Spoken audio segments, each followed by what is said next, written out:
Okay, well, let's continue this discussion, part two, on meditation.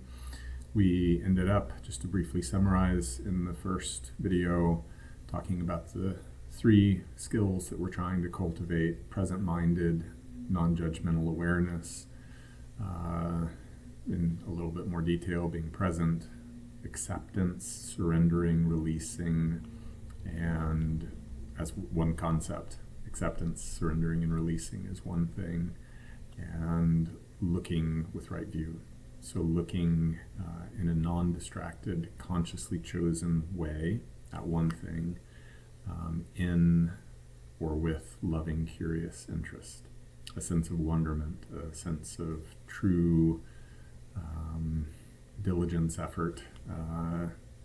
Naturally, say when we read a book that we're really interested in, if someone were to ask you a question about it, you'd likely remember if it was a book that you were really engrossed in, if it was a book that you really connected with. So we're trying to create the skills that connection embodies. So the things that we love, the reason that we love them, is that our approach is often inherently correct. So it happens in spite of ourselves. And what we're trying to do is cultivate a practice so that we're not interfering with that love, fascination, rapture of engagement in life. And so these specific skills that we're talking about are the minimal requirement in order to do that. So we've briefly discussed sitting. I think that's enough on why we sit. It is important to sit, however, with a few things to note. We need stability. We need the hips to be released. We need the legs to be placed in a way that it's not interfering with our body's natural energy flow, not impinging on any nerves, not causing symmetrical imbalances in the body that require the body to compensate through muscular tension. So we create a symmetrical, stable, fundamental platform and base so that internally it's easier to release, so that we're not working against ourselves. If my head is cocked to the side, right, or is leaning back, or if I'm dipping forward, this creates lines of tension within the body which inhibit the purpose of us learning how, in one domain, the physical domain, it's not just this domain that it impacts, but the physical domain is impinged. There's tension in it, right? You're creating tension as you're trying to learn how to surrender and release. How are you going to practice acceptance within the body if you can't surrender and release the body because you're holding it in a position of tension? So that covers a few of the very, very basic aspects of sitting, why we sit. Why do we focus traditionally on the tip of the nose?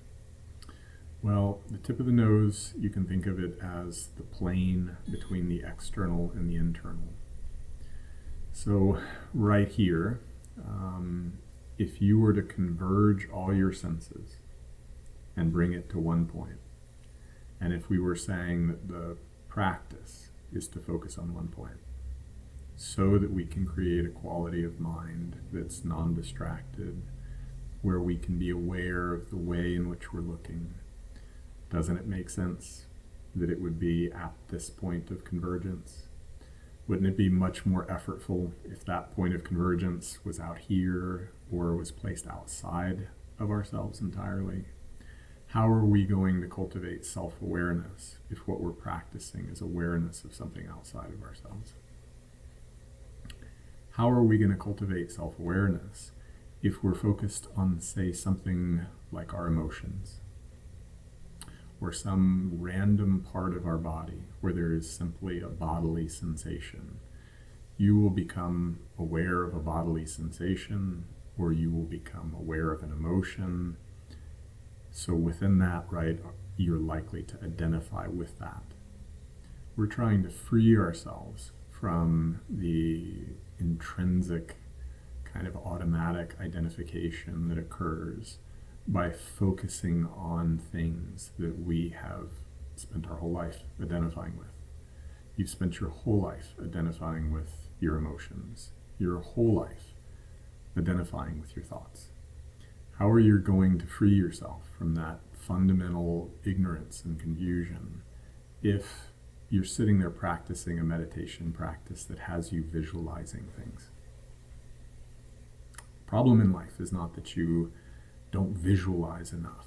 The problem in life is not that you aren't identifying with your thoughts enough. The problem that you're struggling with in life is likely not that you are not identifying enough with your emotions. The problem is that you're being controlled by all of these things because you have over-identified with them. It's hard to do that. It's hard to identify with a space at the tip of your nose. And this is exactly what we do. You aren't focusing on the tip of the nose per se. You're focusing on the space which the tip of the nose occupies. The distinction here is, first off, the convenience of this, again, is that it's the convergence of all your senses if you were to extrude it. So it's the easiest, it's just in front of your face. It's just under your nose, right under your nose, right? These colloquial sayings point to a deeper truth, which is that there's an obviousness to this spot. Your nose does not time travel. Your nose is always present, so it's a great thing to practice present-mindedness with. We aren't focused on the breath. So this is one of the couple of the key distinctions. Can't tell you how many times, hundreds of times, I've heard people talking about regulating the breath or focusing on the breath. We're not focused on the breath. You don't need to control your breath. How can we be practicing acceptance if what we're saying is you need to control something? Acceptance and control are not the same thing, obviously. We are practicing focusing on the space, and what happens is the nose occurs in that space. The breath occurs within that space, sometimes. If you are truly meditating, if you're truly in a state of single-pointed absorption, the breath may cease. The breath may become so faint that it's like the slightest utterance. The air is barely coming in and out. It's not even that the body's breathing.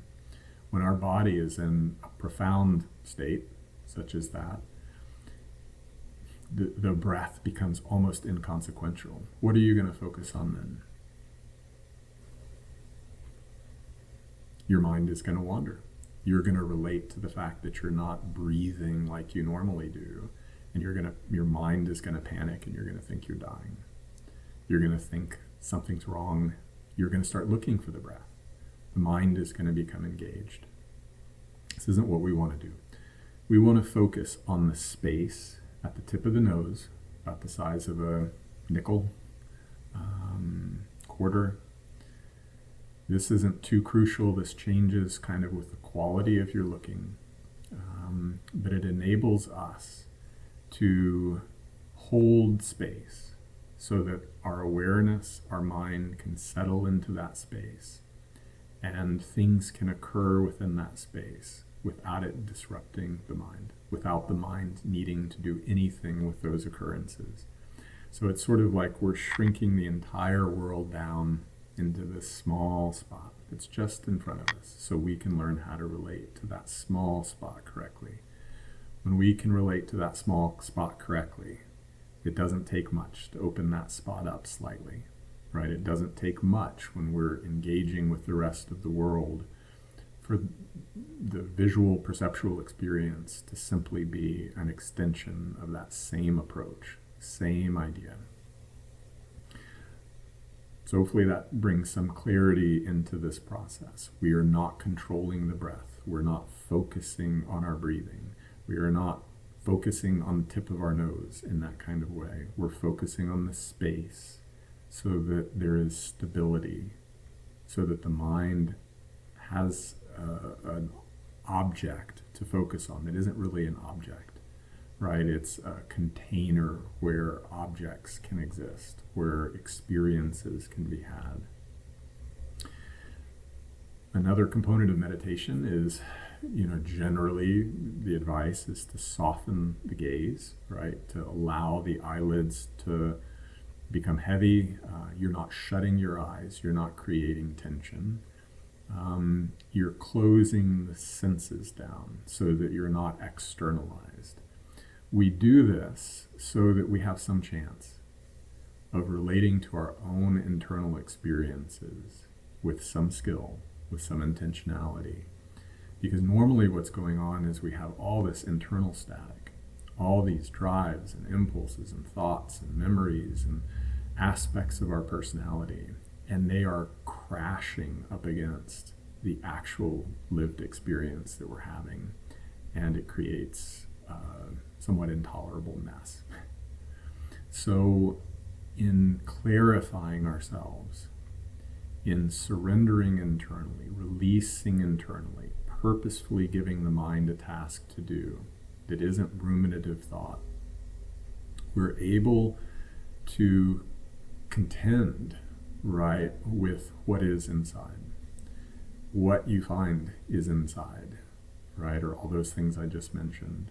Emotions, emotionality, thoughts, patterns, ways of relating, tensions, injuries, everything, right?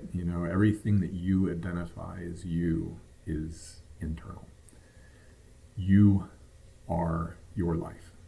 Your life is not the external things that you experience or own or engage with. You are your life. So you get to contend with you.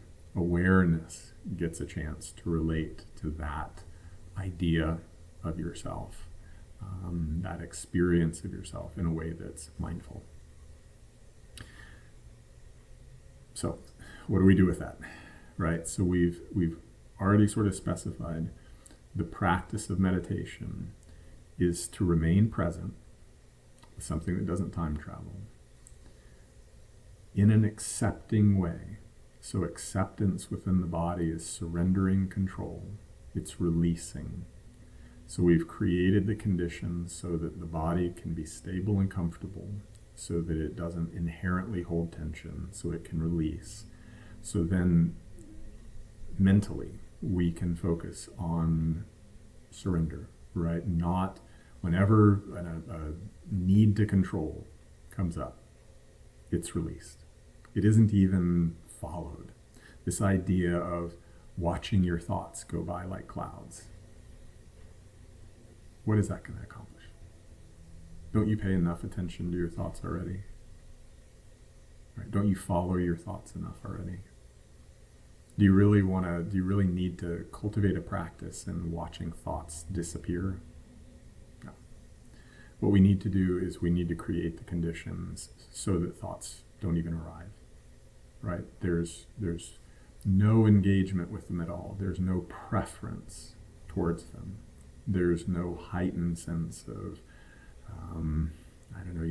intellectual superiority, or engagement or identification with that aspect of our experience. So we cultivate an acceptance, a surrendering of control within the body so that we have a chance of focusing. So much of focus, so much of this aspect of creating a piercing, persistent, functional quality of looking comes from releasing everything else. Everything else in the whole world can be released, but one thing that you've chosen to focus on. Maybe that's your romantic partner. Maybe that's your boss when they're telling you something important. Maybe that's me in this moment. Whatever it is, the more absorbative, right, you can become in it, the easier it is to release everything else, and the easier it is to practice and have skill in surrendering and releasing, the more capable you become in focusing and more functional you become in that kind of single-pointedness. So that's here, right? What does acceptance, surrendering look like here? It's the same thing. You're not controlling the breath. You're not controlling anything. You're observing here. And you're observing here with loving, curious interest. So that means you're not judging first and foremost. Judgment, right? It's like the mind killer. It's like, we say fear is the mind killer, but why is fear the mind killer? It's because we have so many judgments about it. We reduce the idea of it, the concept of it, as bad. It's bad. Fear is bad. Fear is not bad. Relating to fear instinctually out of a fight or flight response, that's bad. That's bad. Right? It's bad in the sense, in a non-judgmental sense, we'd say that it's dysfunctional. It doesn't maximize potentiality. It doesn't increase the degrees of freedom through which we have to live life with. Loving curious interest allows us to look deeply at something and to hold it, to accept its existence, and to understand it as fully as is possible. There are deeper aspects to this that I'll talk about in other videos. But for now, we're just talking about meditation and trying to narrow down some of the basics of practice. So loving, curious, focused attention at the space at the tip of the nose. The body is surrendered and released. We are letting go of control of everything, which means you are not engaging in your thoughts. You are not attending to anything that's a distraction. And if you do, you simply release it and you come right back.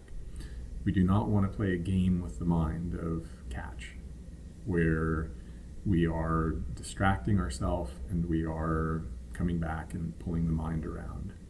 You need to think of it in two ways. One is that it is somewhat of a exercise in that you're lifting weights, right? And part of that is that you bring the weight down. The weight begins to recede or move away from the body, and then you have to bring the weight back. And that kind of resistance training of bringing the mind back again and again without any anger, frustration, absolute indifference, effortlessness, allows us to gain strength at holding the mind in one spot. But that is the goal. The goal is not to play a game of chase with the mind.